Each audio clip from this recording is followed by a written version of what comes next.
everybody. It's very special. We can learn Torah on this day and come together in a day which is very much about division, us versus them, vote for me and don't vote for someone else, and let's do this, and those people are fools, and let's bury them in a pit if they don't agree with us. Those kind of ideas are all over the public airwaves. So it's special that we can come together with a deeper consciousness of unity. And thank you to Leah and the team for making this happen. So it's the Bechirat, it's the election day, and we have to choose. That's what the word means. So what are we choosing today? Are we choosing my party versus your party, us versus them? It seems to be in these elections a lot of the kind of voices. I don't know what I believe, but whatever you do, don't vote for that person. And I'm going to sign a contract so that person never gets into power, or their people never get into power, which is just the ultimate fragmentation, where there's no identity of a self as much there is. I am defined by all those that I disagree with, especially amongst Jews, especially amongst, theoretically speaking, Jewish leaders. So we're going to take a few minutes right now. I just want to review a little the connection between unity and freedom, and how unity and freedom and unity are really synonyms for the same thing, and a little Kabbalistic reflection to understand that not only can you not have unity without freedom, but there is no unity without freedom, and there is no freedom without unity. That's what I want to focus on right now. So we'll begin with the Haggadah, Zman Chereseinu. And of the four sons that ask questions, we know the famous question of the Rasha, Mahu Oimer, Mah Avoida Hazois Lechem. What's this work that you are doing? What are these mitzvahs that you have to do? What's the Seder that you guys are up to tonight? Lechem v'loi loi. And the Haggadah illustrates, emphasizes that his question is not really a question, it's really a statement. One of the things in being a rabbi is you have to know when how to answer a question, and the answer is the first thing to do is to determine whether the question is a question or a question is a statement. Just because a sentence ends with a question mark doesn't mean it's a question. Sometimes people just stating their opinion. That's what the commentaries say on this. Lechem v'loi loi. What is it that you all have to do and I don't have to do? And then comes this astonishing statement from the Haggadah. Ulafisha hoitze es atzmai min haklal kafa be'ika. Because he removed himself from the Klal, from Klal Yisrael, from the nation, by saying, what is this thing that you have to do? And if you hint, it's hinted to in his words that he sees himself as separate. It doesn't call him at that moment, a bad person, a confused person, a messed up person. It calls him a koifa, someone who denies God's existence. That's a bit harsh, isn't it? And it says he is a kofa because he sees himself as separate from the cloud. That means understanding the divine revelation in this world, understanding and experiencing, knowing Hashem's existence in the world, is innately bound by our sages to feeling one with the Jewish people and experiencing a sense of unity. And when a person removes themselves, and certainly others, from the cloud, or says, we are the right ones and you are the bad ones, you are the destructive ones, or actually sees them as not a part of it, then they are denying a objective reality, and in a deeper level, they're denying themselves a realization of truth, which actually is bound to their realization of divinity. Those who've heard my classes have heard me say many, many times before, in the name of Svi Meir Zilberberg, that he quotes our sages that says, Yeshishim riboy oisius the Torah, there's 600,000 letters in the Torah, and we know that there's 600,000 root souls of Klal Yisrael, and therefore he says, when a person speaks, and we all have, and what he says is that those, as are obvious in Kabbalah, Hakbalah, and parallels, the 600,000 root letters of the Torah and the 600 souls of Klal Yisrael, the Jewish people, are one in the same. And he says, when a person speaks Lashon Hara about a certain group of people, the Hasidim, the Tzionim, the Chilanim, whatever, every part, we speak Lashon Hara, then you're negating that part of the Jewish people, and therefore you're negating the part of the Shekhinah they represent, and therefore you're negating and denying your part of Torah, the part of Torah that their soul, that their letters embody, and your soul will never be able to get access to to that part of Torah itself. It doesn't mean you can't agree with someone in disagreement, but there's a difference between saying that I deeply disagree with you, my brother and sister, rather than thinking or feeling that that person is no longer apart because of their beliefs. So that is to be a koifa be'ika, because if every Jew and every one of our people represents a portion of divine revelation, a portion of the Torah, a portion of the Shekhinah. And when I separate myself from that, and I create a dimyon, imagination that I am separate, I could be separate, it's even possible to separate that, or a group of those people, then I'm disconnecting from Torah, I'm disconnecting from my people, I'm disconnecting from the Shekhinah, and I'm disconnecting from Hashem. That's how our sages would put it. Now, that's a little big. So let's come down from the beginning together to learn a bit today for the next few minutes. You know, Hashem has done a lot of interesting things in history, and it's quite remarkable to me. He never once consulted me on any of his decisions. You know, I run a few projects. I'm a busy person. I have a good strategic mind. So I'd like to think that Hashem from time to time would ask me my opinion on things, but lo and behold, he doesn't. I'll get over myself. That's okay. But, you know, if he asked me, for example, I want a Jewish people, okay? And there's all these people, the children of Abraham, Isaac, and Jacob, they're all in Mitzrayim. And I want a group of people to serve me, right? What's the best, easiest, most efficient way to pull this off? So surely anyone with any logistical mindset, and especially if you read the Torah, he schleps, he drags all of Klal Yisrael out of there, and they do nothing but kvetch. You know, they want the cucumbers, and they want all the things back in Egypt, and they're never happy with anything. And, you know, there's not enough meat for them. You know, they want a whole smorgasbord. You know, Yidden, when they're traveling, that's what they expect. And then for 40 years they're kvetching, and right. So why does Hashem need the whole Dre cup approach?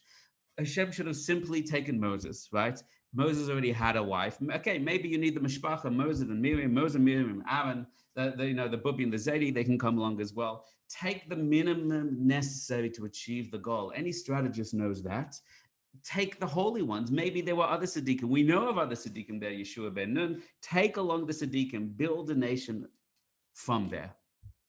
The fact that he didn't, the fact that Hashem took the time and energy to grab every individual and to hold their hands through the desert for 7 days to the Yam Suf, and then for 49 days to Kriyas Torah, and then 40 years after that, and to hold their hands all the way, shows you that Hashem didn't want individuals. Hashem didn't want like-minded people. Hashem didn't want only the believers and not the non-believers, only the young and not the old, only the old and not the young, not the lefts and not the rights. Hashem wanted a nation.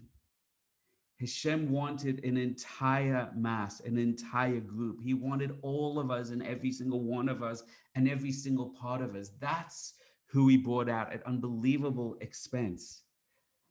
Unbelievable investment of energy. What does it mean to Hashem to have a nation? Goy achad ba'aretz. What does it mean? Is a koifa be'icha, because he took himself out of the klal. You see, this is the word klal. We understand this word klal. Klal means klal Yisrael. Yisrael is only Yisrael when it's a klal. Klal means koilel. It means all-inclusive. It means everybody's in it together. It means all the disparity, all the fragmentation are really revealed to be one, and every part is needed and relevant and must be fully brought to the table. This, my friends, is why cheres and achdut are synonymous. Freedom and unity are one in the same thing. What is freedom? Why is it necessary that Hashem included everybody and brought everybody together constantly in the process of becoming free, of going free from Egypt? So it's very, very simple if you understand the depth of it from a mystical perspective. What is freedom? Freedom is the ability. Freedom doesn't mean that, you know, someone's not beating up on me or someone's not enslaving me. That's a negative definition. I want X to stop.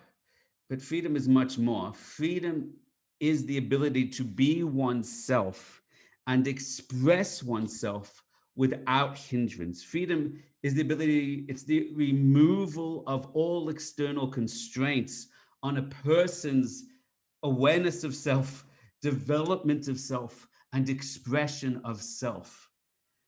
Freedom means that I know who I am and I can express how I am, all of who I am, without anything getting in the way.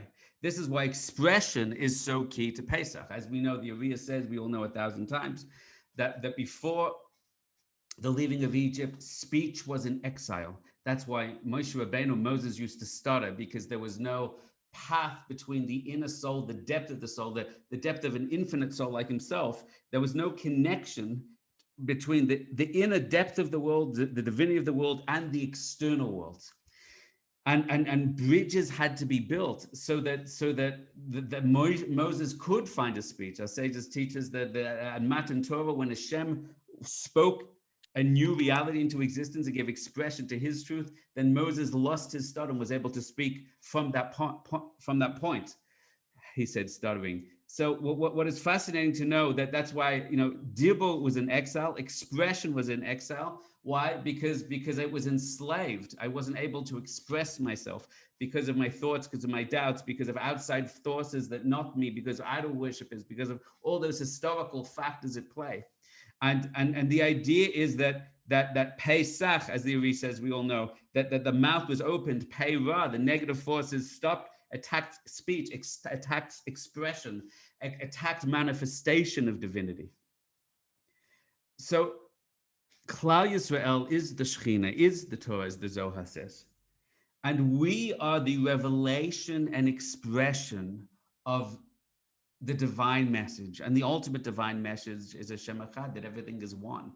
That all the complexity, all the parent duality, all the richness is all one full, thorough, multi-dimensional expression of a single light, a single goal, a single truth.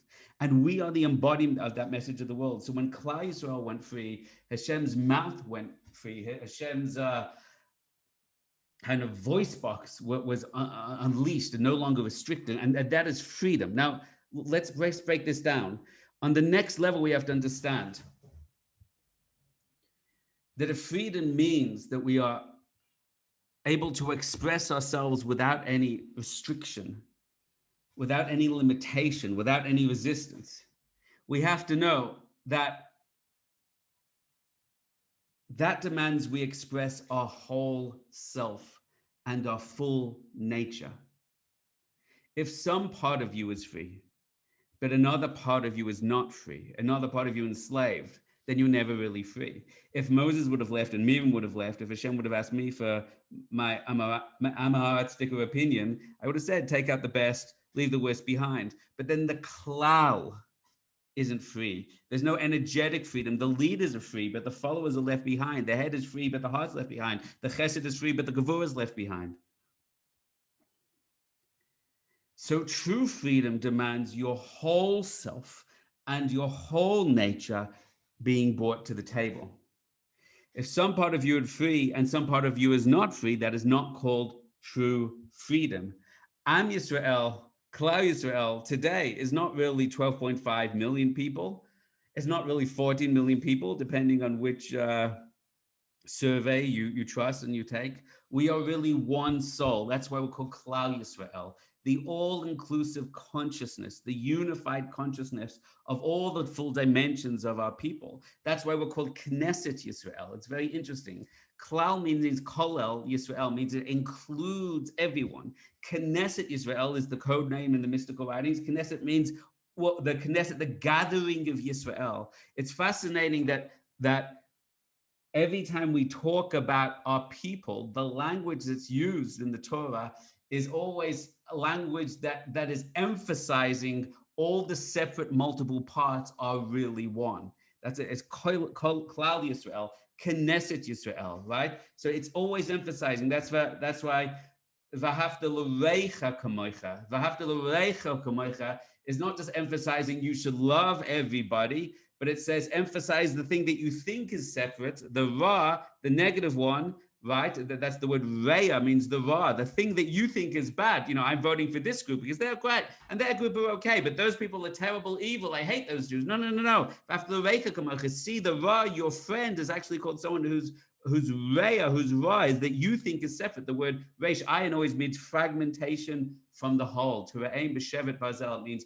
that which is broken off and fragmented.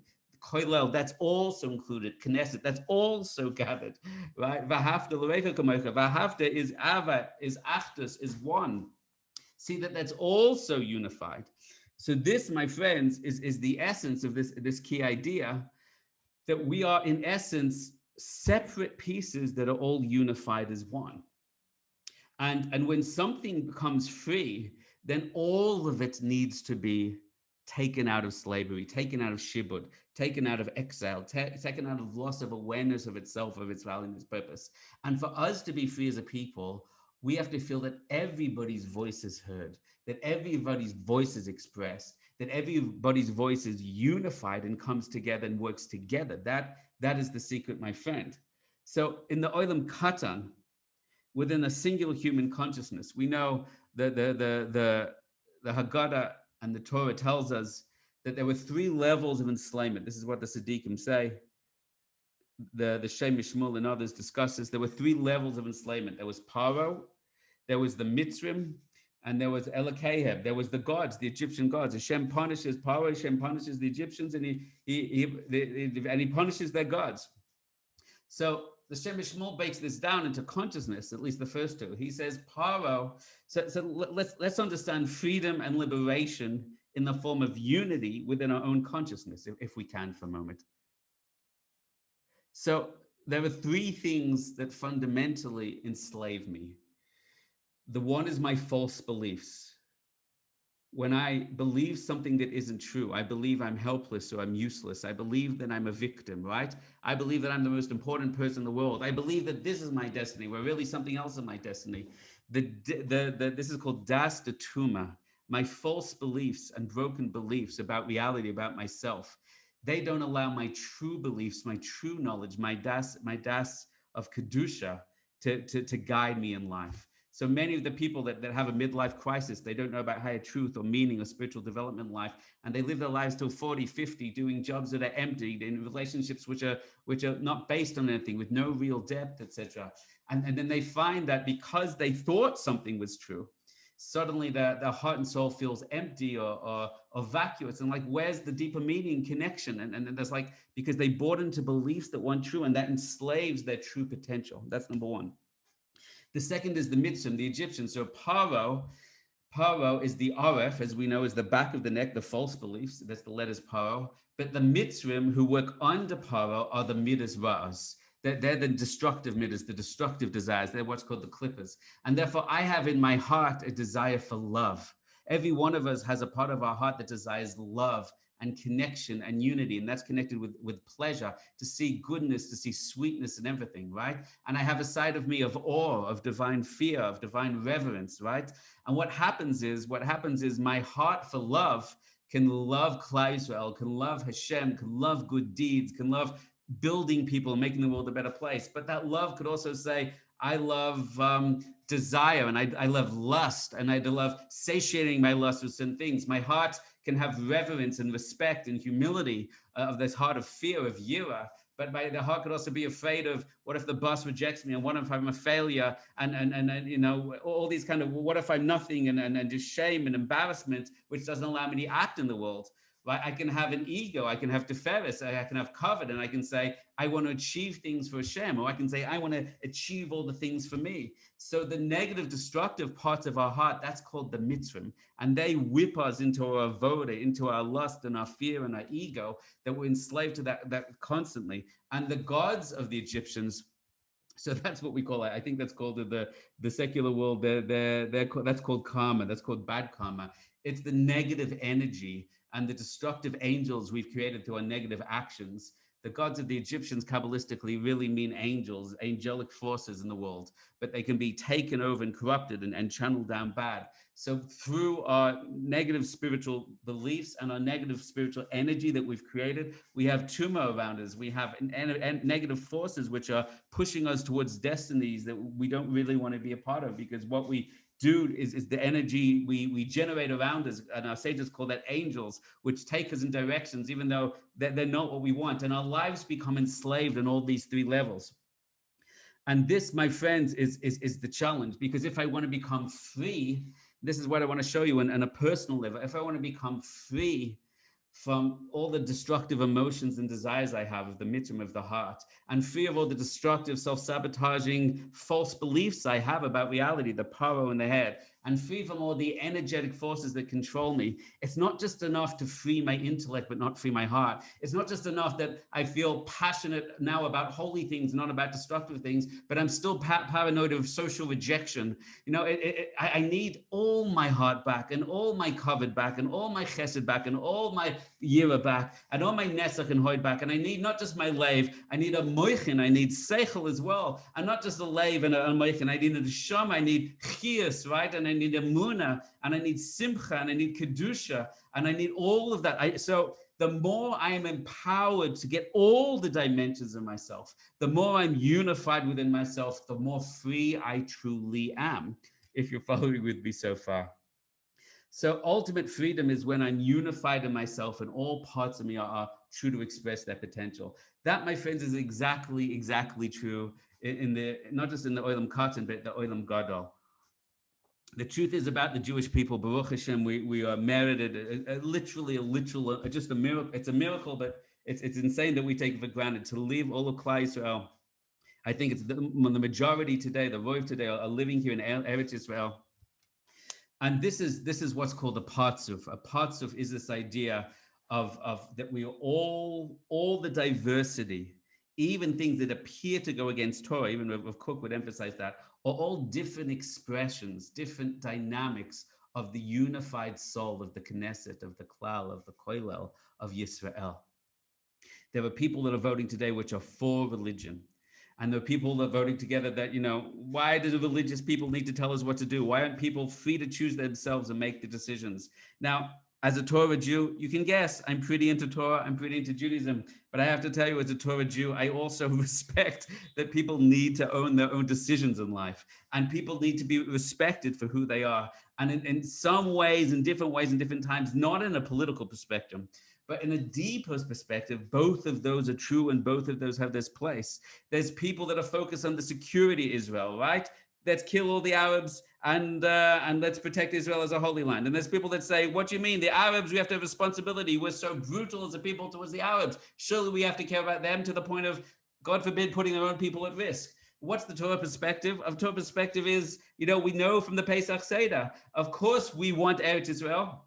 Of course, that's our land, and we need to build that. We need to invest that. We need to fight for that. But remember, we don't want harm to come to the Arabs. Ideally, we also want to create opportunity for people. Now, I'm not saying it's so simple. I'm not giving you political answers. It's not so simple to have both. It's not so simple. There's a party that understands both. Of course, we need to protect our people first. I absolutely think that's true. But remember that even during the 10 plagues, we take the wine out of the cup because we show respect that even the loss of the Egyptians should break our hearts, right? So we should have compassion for all people. Of course, we have compassion for our family first. Yes, we care about people with money. Yes, we care about the working people. Yes, we focus on the national level. Yes, we focus on the global level. Yes, we should care about the business people. So all the voices in the discussion, not all the political parties, and certainly not all the political leaders, but when you listen to the voices of the common people, all of us, the individuals, and you strip off the political leanings,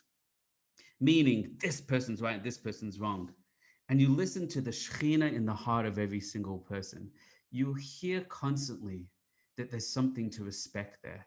There's a value they're giving somewhere to something, the value of Torah's truth, the value that we should respect people's decisions, the value that we should care nationally, globally, help business people. We need to care the working class people, right? All of these have beauty in them. All of these have truth in them.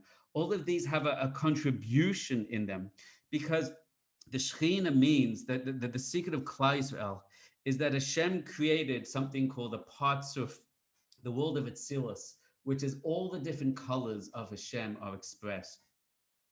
And that was embodied by the Shekhinah, and that's embodied by Klal Yisrael. So every single one of us, at our core, represent a different voice, a different sensitivity, a different compassion towards a certain idea, a certain goal.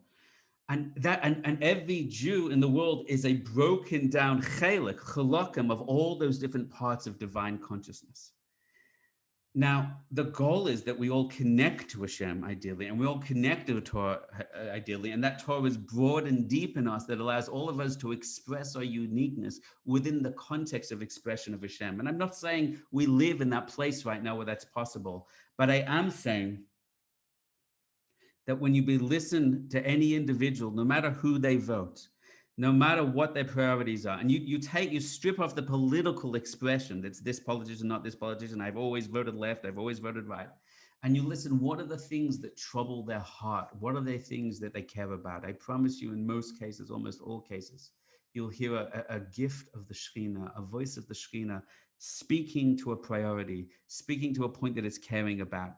We can disagree with any other Jew's political perspective, but if you sit and listen through the politics to the soul of their concerns, that's where you'll hear their soul. And when you find a Jew's soul, you'll find the Shekhinah, you find the divine presence, and you take any of them, Yotzi min haklal, you extract that, and there's something missing from them, there's something missing from us.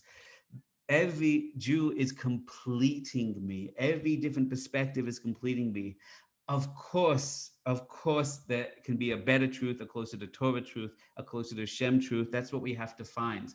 But in fragmented times, you can disagree with someone. You can vote strongly against them, but don't negate their spark of the Shekhinah. Don't negate their sensitivity, their sense of priority. Listen, it takes great humility to do that.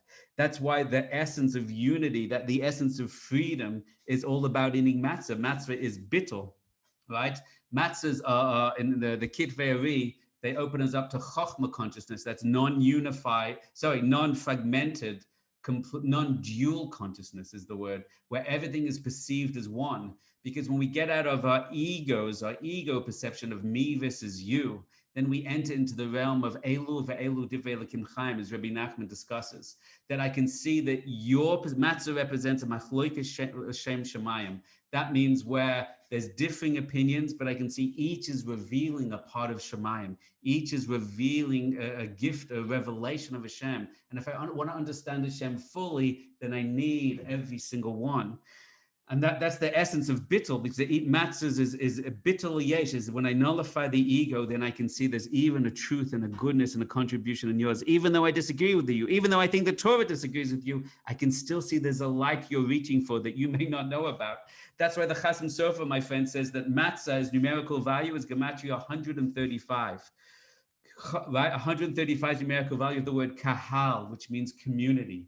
Because when we enter into matzah, we enter in that humility and we open up to chokhmah, divine consciousness, then we can kahal, we can gather and unify and see the value of everything. That's when everything can be taken out of exile and everything can be reintegrated, and I become my full strength, my full power of Knesset Yisrael. And it's interesting because chametz is numerical value 138, numerical value 138, which is chelik. When I eat chametz and ego, then I'm full of chelik, right? It's my chelik or your chelik, my portion or your portion, but it's never unified. That's what machloiches always means, mace through chelik. When we're arguing and we're antagonistic to each other, it's death through fragmentation. That's why the matzah is called the lechem ani, my friends, because it takes great humility. There's nothing as whole in a broken heart. Sometimes that humility, the only real unity we get today, it breaks my heart to say, is through anti-Semitism. When terrible things happen, we eat that lechem ani, then our ego is humbled and our consciousness opens, and suddenly there's that love and caring is back to us, that sense of kahal, of koilel, of Knesset Yisrael, of seeing the parts of saying, reform and conservative and Zioni and Datilumi and Haredi and Chassidim. That's when we all unify together, when we unfortunately have to eat from the lechem ani. And I want to end a little, last couple of minutes, my friends, is to show you how deep the Maharal from Prague says that the bond is between the freedom of Pesach, Zman Chayvaseno, and the property of unity and coming together as Klal Yisrael. He says there's these beautiful Torah. The Korban Pesach itself, the essential mitzvah of Pesach, the Korban Pesach itself is all about unity. When did we first have to bring the tzeh, the lamb? We brought it, of course, on Shabbos HaGadol. Gadol is the Pesach, the festival of Pesach, the three festivals. The first one is Pesach, which represents Chesed. And Chesed represents unity and coming together and his pashtus of seeing that everything is connected and one together. Someone's got the microphone on. I just request everyone turns their microphone off so it doesn't drive everyone mad. I'll help them out with that.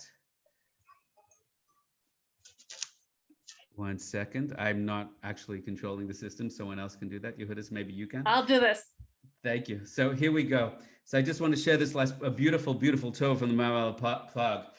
So Shabbos HaGadol, which represents Gadol is his godless expansion and the unification of all things. And Shabbos HaGadol, that's when they had to prepare the Korban Pesach, right? That's when they had to bring it and tie it to the bed, etc. So the Korban Pesach is all about unity. First of all, there's Shabbos HaGadol. So second about that was the 10th of Nisan. Why was it the 10th of Nisan? So the Maharal says the number 10 represents a yichud in the tachtonim. There's something called yichud ilah and yichud tita'ah. Hashem is one and unified in the world above. But in the world below, the world is fragmented. So one represents, when I'm counting from 1 to 10, one represents, one is Hashem, one is Hashem, one is Hashem, one is Hashem, as we say. But 10 represents, even in English, we go 7, 8, 9, 10, and then 10 is illustrated by 1 and a 0. So it's unity on the next level. 10 always represents in Torah the idea of when everything unifies, even in the lower world, when everything comes together and is revealed to be one below, as it was originally one above. So he says that's why the Korban Pesach, because this day was about the unity of Klal Yisrael, the unity of the Shekhinah, the unity of all of reality coming together, and Klal Yisrael that speak about Hashem's unity. That's our voice, that's our expression, right? We're coming together on that day. So it had to be on the 10th day. That's a very, very deep idea. That's why a minyan is the number 10, because a minyan is when 10 people come together, but their consciousness becomes like one higher consciousness. That's the power of a minyan, right? And that's why Yud in Lashon HaKodesh, the Yud, number 10, is a single dot, because that's the secret of that is that we're showing that everything in the lower world, the world of complexity and fragmentation, can be illustrated by a single point as well, if that makes sense. So that's why we are called Yidden, which means Yudin. We are the Yud, we are the singularity of the lower world. So everything about the Korban Pesach, which is the gift of freedom, which opens up freedom, is all about unity. For the avodah of the Mizbeach is you have to take the blood of the Korban Pesach and you had to walk around to the four corners. And on the four corners, you did one spritz, one splat of blood. So the splat of blood represents the energy of unity. That's one. But you have to go through the four corners, the Abakan Foisa Aretz, the world of diversity and fragmentation. And at each extreme, you have to express the point of unity. It says, Bebeis Echad Yachol, that when they ate the Korban Pesach in the times of the Beit HaMikdash, they had to eat in chaboras. They had to come together in groups. So the idea of coming together with groups is the idea of chabora, that there's a chibur. You had to eat it connected. But it actually says about the Korban Pesach, Bebeis Echad Yachol, in a house of one, in a house of unity, in a consciousness of unity. That's how you had to eat it and consume it, because it's all about the message of we are giving expression. We are Hashem's finding his voice, his soul. That's Klal Yisrael. And what's he teaching us? That everything in the world is one. So when you eat the Korban Pesach, you have to be eating in a consciousness of unity. The Maharal says the bones couldn't be broken. It's very interesting when they broke it down, the atzmius, the essence, the etzem of the bones, they couldn't be broken down in the cooking process, because the etzem is all about unity. The bone is about unity. He says that the mechanism of how the Korban Pesach was roasted. The Maharal says when you boil something, it breaks down into separate parts. But when you roast it, everything hardens into being unified as one, that the whole animal itself is illustrated as one. Right? Amazing. He says, Ben Shana Achad, it had to be 1 year old. but that literally means I had to be a child of unity. The Korban Pesach had to be a child of unity, because this is a day when freedom means that all Hashem says, all of my voice will be known, all of my ideas and souls and energies and spheres will be revealed in the world. And every Jew is a dira b'tachtonim of a different part of the sphere of divine energies, of divine revelations. And all our voice matters. All our voice has to come together. That's the kahal, the koilel, the knesset. And if you want, the most simple illustration of that is amazing. Pesach itself. If you add up the numerical value of Pesach, it's 148, 1 and 4 and 8. 1 is Aleph, 4 is Dalet, 8 is Ches. That's the same Hebrew word for Echad, right? Echad, unity. So Hashem wants his full nature to be known. All of Klal Yisrael is all the different dimensions, all the different spheres, the left and the right, of the Chesed and the Gevurah, and all the Tiferes and all the dimensions in between. And all of us needs to be included, to be supported, to be heard, to be expressed. And if we disagree with a political party, and there's political parties we should disagree with, right? We need to try and say, I disagree with you and I think you're wrong, but don't begin, God forbid, these throwing them in a pit and burying them. What is the voice they're representing, the concerns they're representing?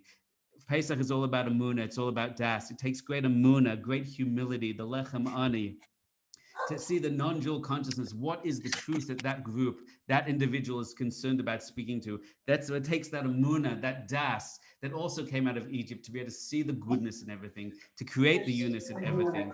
That's why we pour in everybody's cup. You heard us, your mic is on. That's why we pour in every, it's a very professional organization. Hold it there, Chevra. We'll get to it. That's why we pour in everybody's cup. The final thing I wanted to express is that we are taking responsibility at the Pesach Seder to care for others before we care for ourselves, to give for others, to give for ourselves. Who do we give to? Not just those in our party, not just those to our political affiliation, but to find the good in everyone, to invest, to pour into them, and to feel them pouring into us, to feel that kahal, that kehillah, that knesset. And when we do, whoever we vote for, then we're voting for Klal Yisrael, we're voting for Shekhinah, we're voting for Hashem. It doesn't matter the party you choose. What I'm focusing on today is the love and respect that you pour into everybody else as well. May we know the emunah, may we know the das, may we know the Shekhinah, may we see Knesset Yisrael rise in the depth of who she is, to give beauty and revelation of unity and full expression of Hashem's voice to all of Klal Yisrael and all of the world. Sei gesund, my friends. Amen.